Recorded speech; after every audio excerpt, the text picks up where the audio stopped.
نشرة بأهم وآخر الأنباء من البابلية، أهلا بكم. طالب المئات من المتظاهرين في ساحة التحرير بإجراء إصلاحات سياسية شاملة واستبعاد العناصر المفسدة من المناصب القيادية وإحالة المتجاوزين على المال العام إلى القضاء. ودعا المشاركون في تظاهرة اليوم الجمعة التي تعد استمرارا للتظاهرات الجماهيرية التي انطلقت في 15 من شهر شباط الماضي، دعوا الحكومة إلى رفض أي صيغة لبقاء قوات الاحتلال بعد نهاية العام الجاري، وعدم السماح بإقامة أي قاعدة لقوات الاحتلال على الأرض العراقية.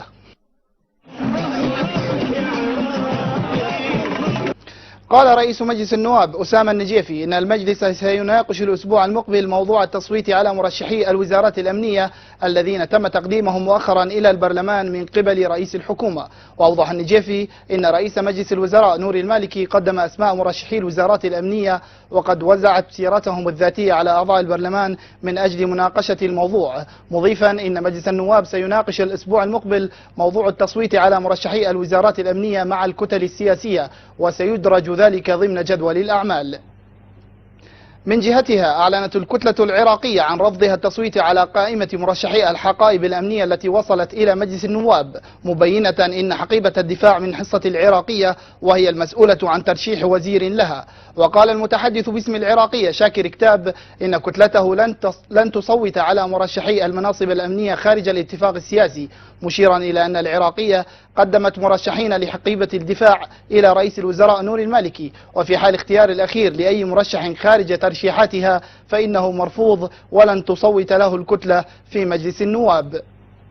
من جهة أخرى أكدت كتلة الفضيلة البرلمانية إن مرشح رئيس الوزراء نور المالكي لوزارة الداخلية توفيق الياسري فرض على التحالف الوطني ولم يحظى بتوافق الكتل المنضوية فيه. وقالت النائب عن الكتلة سوزان السعد إن من المرجح عدم تصويت أعضاء مجلس النواب على مرشحي الحقائب الأمنية الذين قدمهم المالكي لعدم وجود التوافق عليها من قبل الكتل السياسية، وخاصة مرشح وزارة الدفاع سعدون الدليمي.